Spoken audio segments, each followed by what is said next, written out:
So my topic is JCTO score as well as the other CTO scoring system. As you all know that the JCTO score is published in 2011.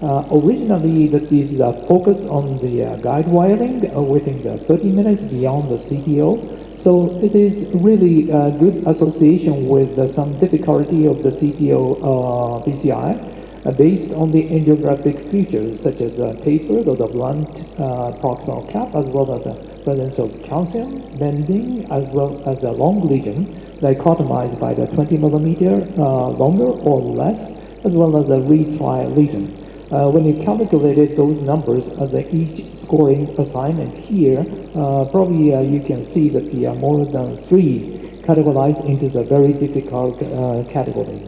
So when you see those kind of derivation as well as validation is they put the patient into some prospective, those kind of scoring, and then check the validation here. And you can see the good association at the same time that the, if you see the difficulty more than 3 score, maybe even with more than 90 minutes of the spending time, still the success rate is just 3/4 of the cases. So probably you can see the just general idea. And this is validation and the derivation relationship. The more closer those curves are overlapping, it's a more reflection of the reality in this cohort of the patient. So you can see that those are very much closer. And when it comes to the next year, 2012, the American group published those kind of the hybrid algorithm.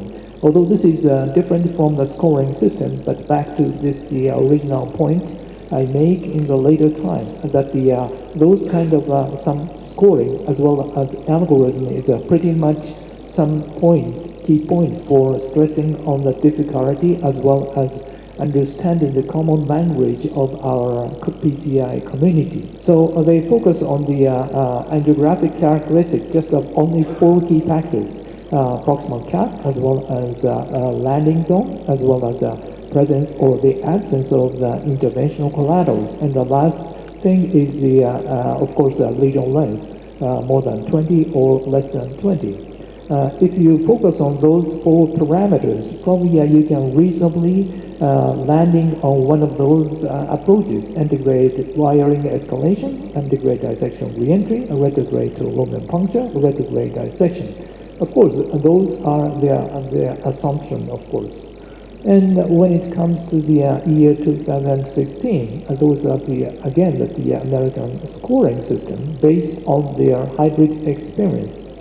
So based on those experience, they kept the scoring, stressing upon the proximal cap 1 point, absence of interventional collaterals, that is a 1 point for the terms of the difficulty, and more the severe tortuosity. And then that the different thing with the Japanese JCT score is circumflex CTO, because that the, as you all know, that the circumflex CTO is, although the territory is not so large, but the most of the time very much time, technical, and resource requirement.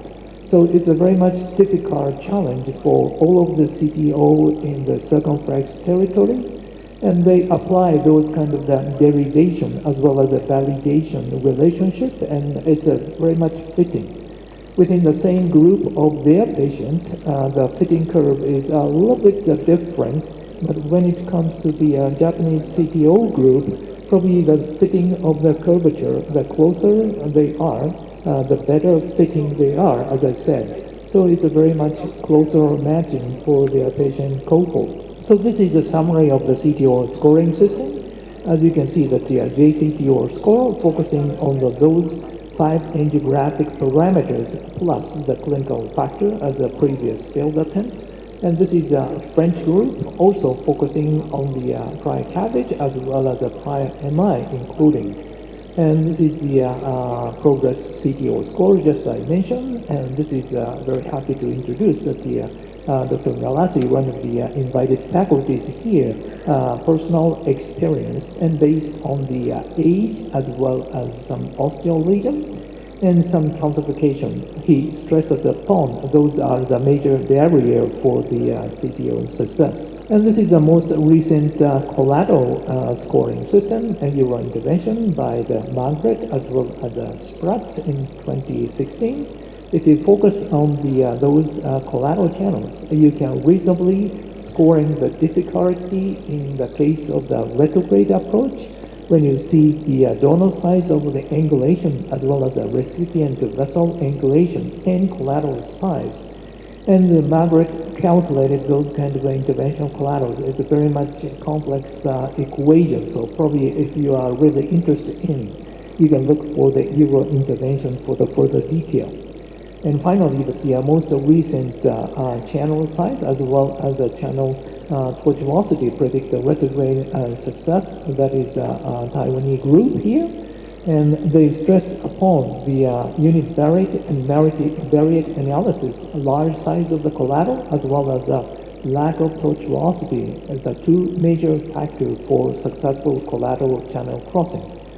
Having said that, still that the collateral channel crossing alone does not guarantee, but once you cross the retrograde collaterals, most of the time, over 85 to 90%, you guarantee the entire procedural success. So this is one of the most recent Japanese and Asian Pacific algorithm published 2017. Not only the proximal cap ambiguity, but also we advocate with the use of the IVUS guided entry, as Dr. Nasu tries to do, and interventional collateral present, we can see some algorithm. Although we are not desperate, dead set against the use of the knuckle wire, but when we see the proximal cap ambiguity, and there is no role for the IVUS nor the CT, probably there is some role for the integrated dissection reentry, use of the stingray system, and use of the additional knuckle wire may be okay for the long lesion as well as prevention of the many failed attempts. And one notable thing is that we better to get some borderline for stopping the procedure, either the fluoroscopy time as well as the radiation more than 3 or 4 gray is one of the some warning sign. And if you go over the 5 gray without any chance of the guide wire crossing, it's a separate from the once you cross the collateral and the retrograde wire is already close to the crossing, and then you have to go on. But without those achievement, probably the 5 gray is a good number to stop. So recent scoring system application in the real world, probably a useful tool to communicate not only the interventionalists, but also the cardiologists in general, and the agreement of the reasonable assessment among the specialists will be established in those kind of a scoring system. And although some subjective ambiguity remains, such as what is the ambiguous proximal cap, or what are the interventional collaterals, but those classifications as well as a recent report will resolve those kind of ambiguity. At the same time, the more score we get, more challenging most of the time as we understand commonly. And algorithm approach linked to the scoring can standardize the CTO PCI, although there is a lot of technical terms and a special name of the procedure as well as technique. But at least in the PCI communities, we can communicate each other. But the key factor, as I understand and as you know in the live demonstration, the real key to success among the higher, such as the 3, 4, 5 of the JPG scores, probably for the success, you need more than the technique, more than the tip and tricks. You need a passion to get over the difficulty. Thank you very much.